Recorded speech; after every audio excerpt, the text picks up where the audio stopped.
행복한 안식일입니다. 성도 여러분. 하나님의 은혜와 평강이 우리 모든 성도님들의 마음 그리고 가정에 풍성하시기를 주님의 이름으로 축원합니다. 오늘은 로마서 연구 두 번째 시간, 복음을 다시 들어야 하나라는 제목으로 함께 말씀의 은혜를 나누겠습니다.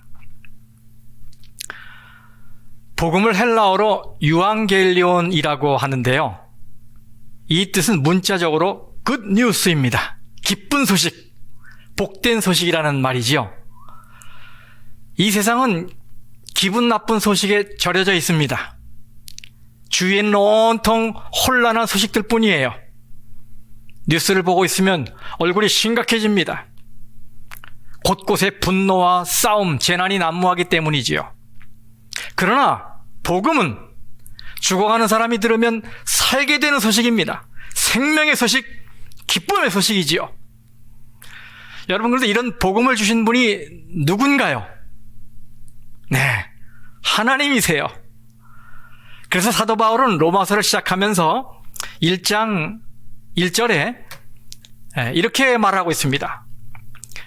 예수 그리스도의 종 바울은 사도로 부르심을 받아 하나님의 복음을 위하여 택정함을 입었으니, 하나님의 복음이라는 말 사용했어요. 왜냐하면 복음은 하나님의 영원한 계획 속에서 나온 것이기 때문입니다. 로마서를 읽어보면 하나님이라는 단어가 가장 많이 나옵니다. 로마서는 총 433절로 이루어져 있는데요, 그 중에서 142절에 이 하나님이라는 단어가 들어있어요. 말하자면 3절에 한 번씩 하나님이 등장하는 겁니다. 이것은 성경 66권 중 다른 곳에서는 그 예를 찾아볼 수 없는 높은 빈도입니다. 여러분, 복음을 체계적으로 가르치고 있는 로마서에서 하나님의 이름이 이처럼 파격적으로 많이 사용된 이유는 뭘까요?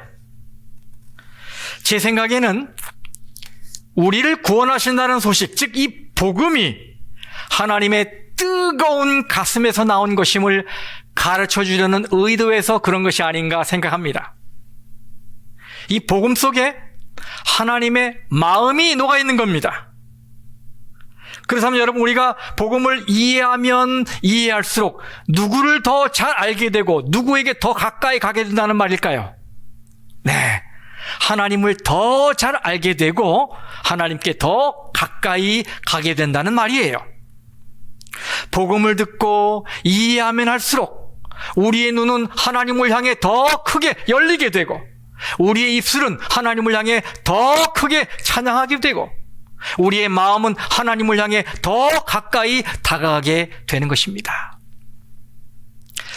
사도 바울은 로마 교회에 가길 원했습니다. 이 바울 사도의 말을 좀 들어보겠습니다. 로마서 1장 10절 11절입니다. 어떻게 하든지 이제 하나님의 뜻 안에서 너희에게로 나아갈 좋은 길 얻기를 구하노라. 내가 너희 보기를 간절히 원하는 것은, 그런데 이런 시도가 한두 번이 아니었어요. 13절, 형제들아, 내가 여러 번 너희에게 가고자 한 것을, 이렇게 말하고 있어요. 그는 기회만 있으면 로마 교회에 가길 원했습니다. 15절 말씀에는 그러므로 나는 할 수 있는 대로 라고 했어요.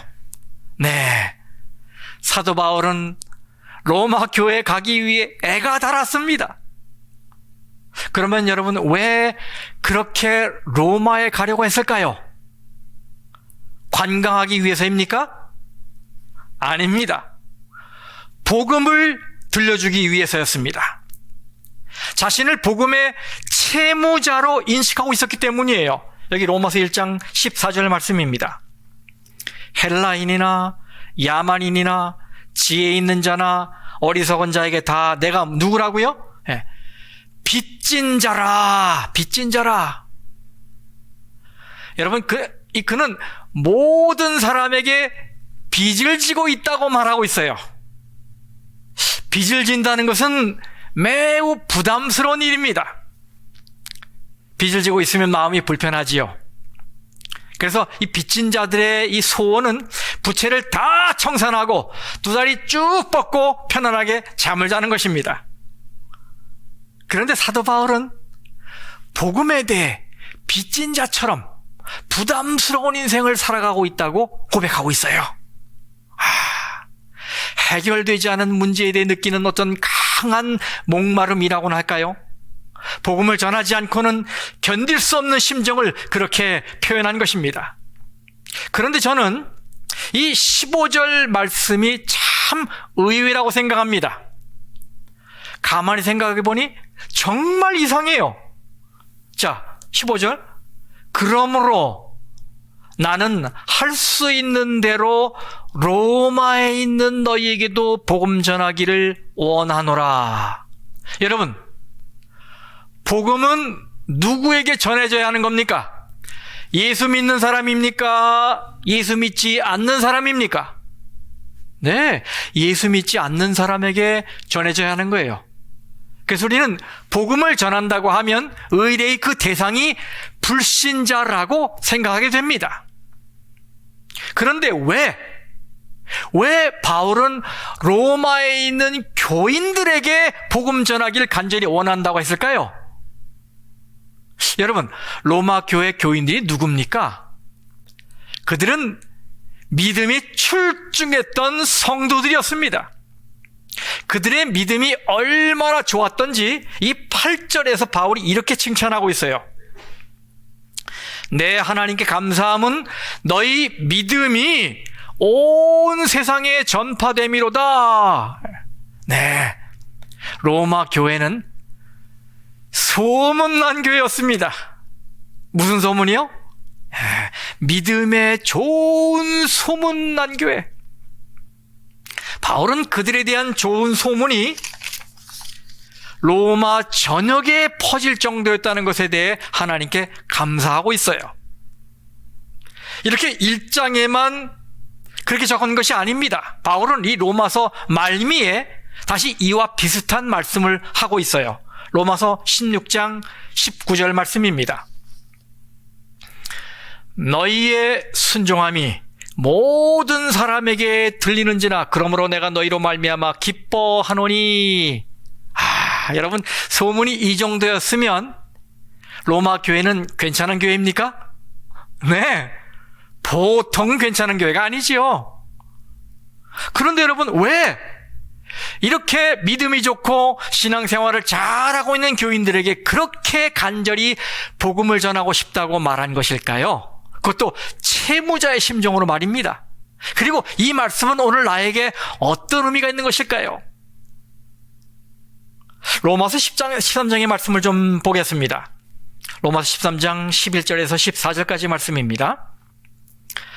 또한 너희가 이 시기를 알거니와 자다가 깰 때가 벌써 되었으니 이는 이제 우리의 구원이 처음 믿을 때보다 가까웠습니다. 밤이 깊고 낮이 가까웠으니 그러므로 우리가 어두움의 일을 벗고 빛의 갑옷을 입자. 낮에와 같이 단정히 행하고 방탕하거나 술 취하지 말며 음란하거나 호색하지 말며 다투거나 시기하지 말고 오직 주 예수 그리스도로 옷 입고 정욕을 위하여 육신의 일을 도모하지 말라. 여러분, 이 말씀은 믿음이 탁월하기로 소문난 로마 교회라 해도 그 내부적으로는 가만히 들여다보면 이 첫 믿음의 순수함과 열정을 잃어버린 사람들이 꽤 많다는 것을 암시하고 있어요. 그래서 아주 무서운 충고의 말씀을 하고 있는 것이지요. 분명 예수 믿고 교회에 드나들고 있지만은 뭔가 잘못되어 있다는 겁니다. 관심이 예수가 아니라 온통 세상에 집중되어 있는 거예요. 교회 안에는 있지만 아직 옷을 바꿔 입지 않은 겁니다. 군에 입대하게 되면 처음에는 사회에서 입고 있던 평상복 차림으로 연병장에 줄 서게 됩니다. 머리는 빡빡 밀었지만 옷이 알록달록한 민간인 복장이라 마음도 동작도 어수선합니다. 그러다 보니까 마음까지 느슨해져서 이렇게 지휘관의 구령에 따라 열중셔 차렷 경례를 하기는 하지만 왠지 그냥 군인 놀이를 하듯 동작도 굼뜨고 진지함도 없어요. 그런데 상황이 180도 바뀔 때가 있습니다. 그때가 언제냐 하면 군에서 입을 군복을 받아 입고 자기가 입고 있던 민간인 옷은 박스에 담아 집으로 우송한 후에 연병장에 집결했을 때예요. 여러분 이 사진을 보십시오. 아까 그 어설픈 모습이 어떻게 바뀌었습니까? 눈빛이 달라지고 일사불란하게 움직입니다. 군복이라는 유니폼이 그들의 자세와 행동을 변화시킨 거예요. 사도 바울은 로마 교회 교인들뿐 아니라 오늘 우리에게도 헌옷을 벗어 던지고 새 옷을 입으라고 호소합니다. 여러분 이미 교회에 들어와 있지만은 여전히 세상의 옷을 입은 채로 정욕을 만족시키려고 시간을 투자하고 돈을 투자하고 에너지를 소모하고 있는 우리에게 복음에 어울리는 삶을 살라고 촉구하는 것입니다. 그리스도가 없이는 우리가 맨몸이요 일그러진 몸이나 마찬가지니까 어서 속히 그리스도를 옷 입으라고 촉구하고 있는 것입니다. 그렇습니다. 진짜 복음이 필요한 사람은 물론 교회 밖에 있겠지만 교회 안에도 복음이 필요한 사람이 많이 있습니다. 성도 여러분, 십자가 앞에서 다시 한번 깨어져야 할 사람이 교회 안에 있지 않습니까? 하나님의 사랑 앞에 그 굳은 마음, 교만한 마음이 녹아져야 할 사람이 교회 안에 있지 않습니까? 예수의 이름 앞에서 자기 자신이 죽고 다시 태어나는 은혜를 받아야 할 사람이 교회 안에 있지 않습니까? 예, 로마 교회 안에 있었고 오늘 우리 교회 안에 있지 않습니까? 복음을 다시 듣고 세상에서 기웃거리던 그 고질적인 병을 고쳐야 할 사람들이 바로 내가 아닙니까? 그래서 저는 목회자의 관점에서 왜 바울이 로마에 있는 믿음이 좋기로 소문난 성도들에게 그렇게 복음을 전하려고 애를 썼는지 이해하게 됩니다. 네, 복음은 오늘 저에게도 여러분에게도 다시 들려져야 합니다. 사도 바울은 복음을 다시 들려주려는 목적을 이렇게 말했어요. 11절에 내가 너희 보기를 간절히 원하는 것은 어떤 신령한 은사를 너희에게 나누어 주어 너희를 뭐하게? 견고하게 하려 함이니. 네, 복음을 들려주어서 그들의 믿음을 다시 견고하게 만들기를 소원한 것입니다. 여러분이 견고하게 라는 이 말의 헬라어는 스테리조라는 말인데 이것은 영어로 strengthen, 강하게 하다라는 뜻으로 번역이 되어 있어요.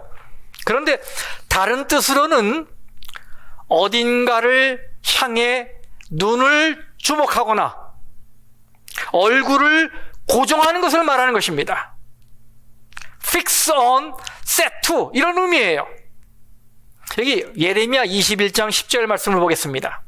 여호와의 말씀이니라 내가 나의 얼굴을 이 성읍으로 향함은 복을 내리기 위함이 아니요 화를 내리기 위함이라. 여기 여러분 향함은이란 말이 나왔는데 이 구약의 히브리어를 헬라어로 번역한 성경이 70인역이거든요. 근데 거기 보면 이 향함은이 헬라어 스테리조라고 돼 있어요.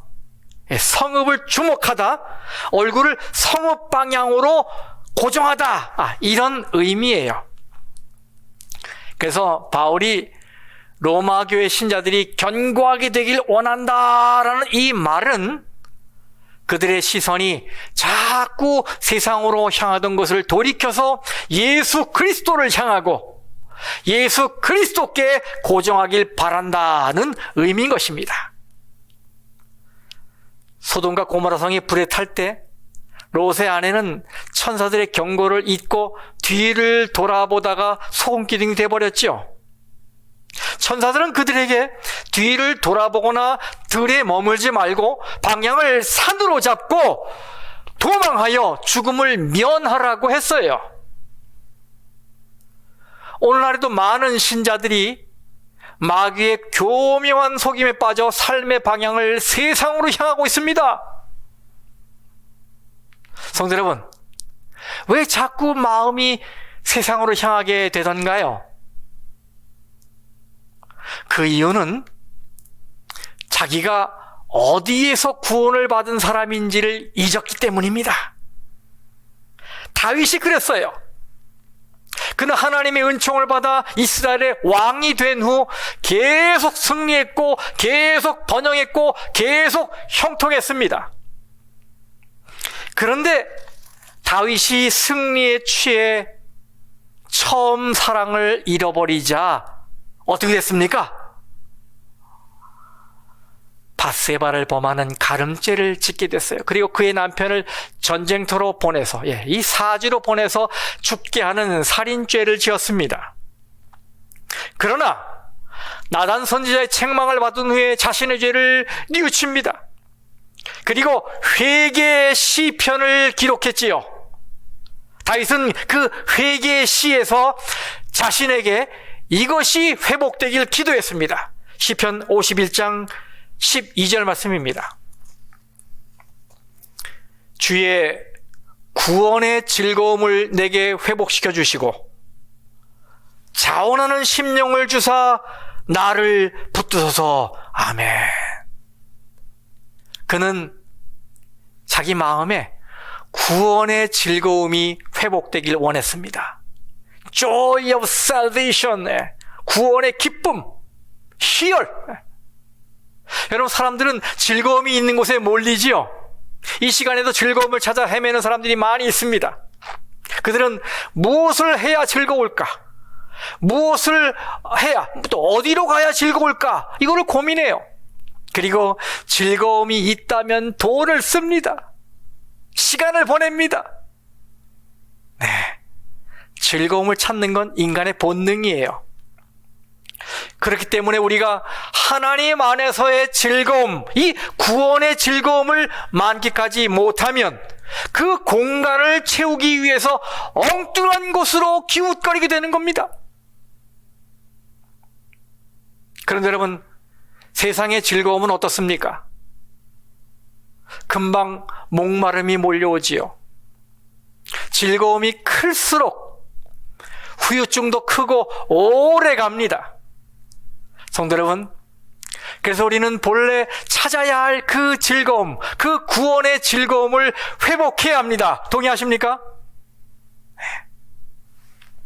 구원의 즐거움은 우리가 처음으로 하나님의 은혜를 느꼈을 때 가진 그 신선한 감정입니다. 구원의 즐거움은 하나님의 은혜를 받고 새 사람으로 태어났을 때 갑자기 가슴속에 밀물처럼 밀려오는 가슴 벅찬 기쁨이에요. 구원의 즐거움은 오래 교회를 다녔지만 은혜가 메말라서 병들어 있던 영혼이 하늘에서 쏟아지는 단비를 맞고 회생하는 환희입니다. 성도 여러분, 이런 구원의 즐거움이 다시 회복되어야 하지 않겠습니까? 누가복음 19장에 보면 삭개오가 등장을 합니다. 그는 로마의 앞잡이 노릇을 하면서 세금을 착취해서 부자가 되었어요. 돈을 벌었으니까 얼마나 멋진 집에서 살았겠습니까? 그러나 그에게는 기쁨이 없었습니다. 삶의 허무가 밀려와서 살 수가 없었어요. 갈증이 일어나 잠을 잘 수가 없었습니다. 돈은 그에게 즐거움을 주지 못했어요. 그런데 어느 날 예수가 그를 찾아왔습니다. 삭개오는 예수를 보기 위해서 시카몰 트리 그 위에 올라갔습니다. 예수가 부르는 소리에 급히 내려왔습니다.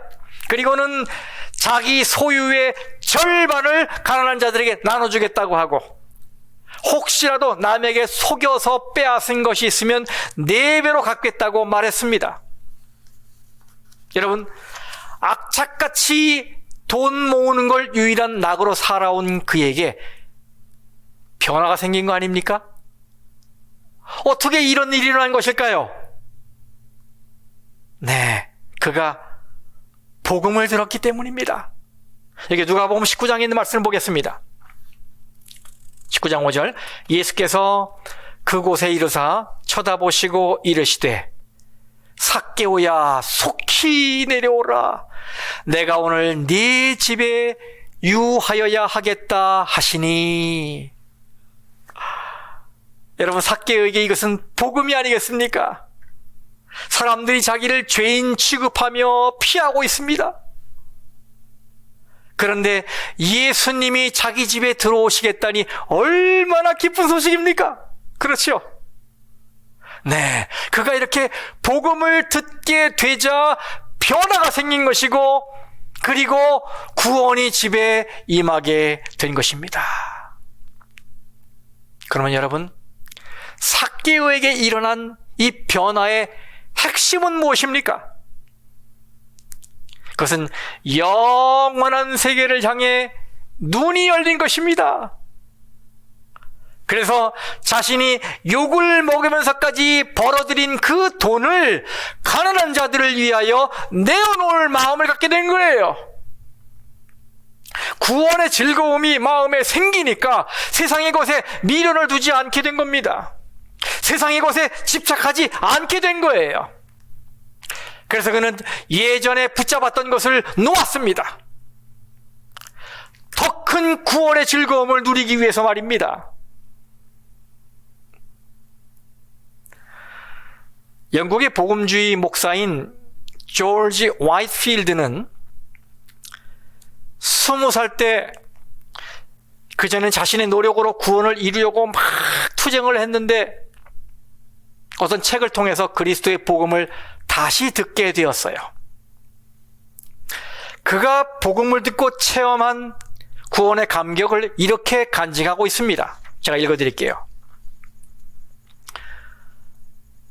오, 죄의 무게가 사라지고 수심에 잠긴 내 영혼의 믿음에 대한 완전한 확신과 하나님의 용서하시는 사랑에 대한 의식이 자리 잡게 되었을 때 내 영혼이 얼마나 큰 기쁨으로 가득 찼던가.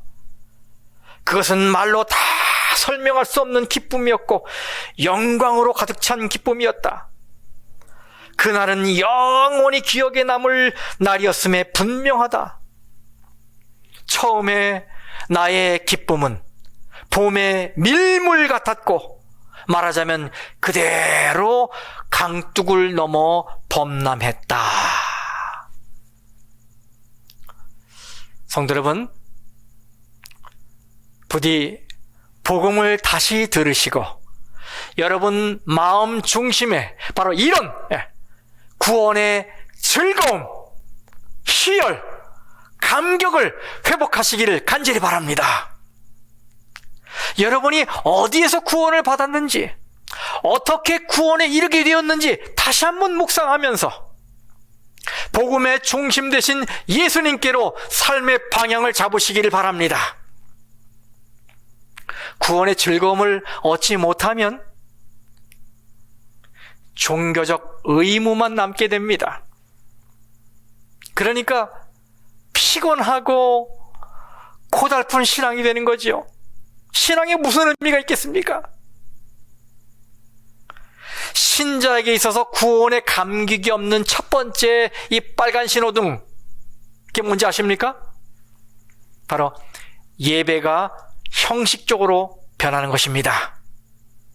예배를 드려도 아무런 감동이 없고 회개에 눈물도 없는 거예요. 바로 이것은 구원의 즐거움을 잃어버린 결과입니다. 그러니 성도 여러분들이시여, 이 예배를 통해 복음을 다시 들으시고 구원의 즐거움을 회복하시기를 바랍니다. 복음을 다시 듣는다는 말은 하나님의 말씀을 계속 듣는다는 말도 되고, 배운다는 말도 되고, 깨닫는다는 말도 되고, 묵상한다는 말도 되고, 말씀의 은혜 안에 계속 머문다는 말도 됩니다. 복음을 다시 듣는다는 말은 예수 그리스도가 나를 어떻게 용서하셨는지, 나를 위해 무엇을 해주셨는지, 나를 얼마나 사랑하시는지 다시 한번 감사하며 그 사랑을 마음속에 새기고 사는 것을 말하는 것입니다. 복음을 다시 듣는다는 말은 언제나 이 귀가 성경으로 향해 있고 말씀으로 향해 있어서 예수님, 십자가, 구원, 은혜, 용서, 이런 메시지를 들을 때마다 귀가 번쩍번쩍 열리는 것을 말하는 것입니다. 성도 여러분, 여러분은 지금 어떤 상태에 있으십니까? 저는 이 교회 안에 있는 분들 가운데 다시 복음으로 태어날 분이 많이 있다고 생각합니다. 마귀는 이런 말씀이 주어지면 그거 다 아는 말씀인데? 에이, 또 그 말! 이라며 귀를 닫도록 유혹합니다. 성도 여러분, 나는 다 알고 있어 라는 이 교만을 뿌리치길 바랍니다. 또 그 말 하네? 라고 속삭이는 마귀를 뿌리치시기 바랍니다. 로마 교회가 복음을 다시 들어야 했던 것처럼 우리도 복음을 다시 들어야 합니다. 다시 태어나야 하고, 다시 감격해야 하고, 다시 구원의 즐거움을 찾아야 합니다. 여러분, 15절 말씀을 다시 보겠습니다. 우리 주님이 오늘 이렇게 말씀하시지요. 그러므로 나는 할 수 있는 대로 로마에 있는 너희에게도 복음 전하기를 원하노라. 여러분, 여기에 우리의 마음속에 구원의 즐거움을 찾아주려고 복음을 다시 듣게 하시려는 하나님의 마음이 들어 있습니다. 바로 여기에 교회를 다니고는 있지만 신앙의 열정이 식어버린 우리를 새롭게 불타오르게 하시려는 예수님의 마음이 담겨 있습니다. 그러므로 성도 여러분, 여기 이 노란 글자에 자신의 이름을 넣어서 읽어보십시다. 자, 로마서 1장 15절에 나는 할 수 있는 대로 하고, 이 로마, 또 너희의 로마에는 로즈미드 교회를 넣으시기 바랍니다. 그리고 너희에는 자신의 이름을 넣으십시오. 자, 시작. 나는 할 수 있는 대로 로즈미드 교회에 있는 김춘수에게도 복음 전하기를 원하노라. 아멘. 한 번 더 해보겠습니다. 나는, 시작.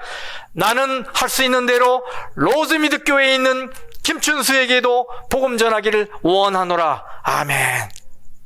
바로 이 말씀이 이 시간 저와 여러분을 향하신 주님의 음성임을 깨닫게 되시기를 간절히 바랍니다. 여러분, 항상 예수님을 향하십시오. 그것이 복음을 다시 듣는 것입니다.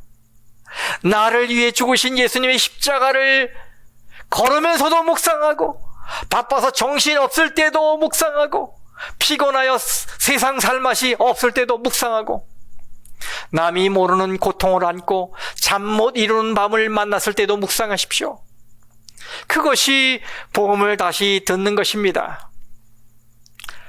할 수 있는 대로 자주 눈을 들어서 예수님이 열어놓으신 천국의 문을 바라보십시오. 그러면 세상의 헛된 것들이 눈에 들어오지 않게 될 것입니다. 여러분, 그것이 복음을 다시 듣는 것입니다. 우리가 좋아하는 찬양이 있죠. 주 예수보다도 귀한 것은 없네. 주 예수보다 더 귀한 것은 없네. 이 세상 행복과 바꿀 수 없네. 세상 즐거움 다 버리고 세상 자랑 다 버렸네. 주 예수보다 더 귀한 분은 없네. 누구밖에 없다고요? 예수밖에는 없네. 아멘. 예수밖에는 없네. 여러분, 얼마나 감격스러우면 이렇게 노래했을까요? 예수밖에는 없네. 이 가사 속에 구원의 즐거움이 다 들어있어요. 이 고백이 남의 것이 아닌 내 것이라고 생각하는 사람은 분명 복음 안에 사는 사람입니다. 구원의 감격을 가지고 세상을 사는 사람입니다. 여러분, 얼마나 행복한 사람입니까? 성도 여러분, 여러분에게 질문하겠습니다. 우리가 복음을 다시 들어야 합니까? 네, 다시 들어야 합니다. 구원의 감격을 회복하기 위해서, 구원의 즐거움을 찾기 위해서 우리는 복음을 다시 들어야 합니다. 이 안식일 저녁에 여러분의 마음에 하나님의 복음이 메아리치기를 주님의 이름으로 축원합니다. 말씀을 마치겠습니다.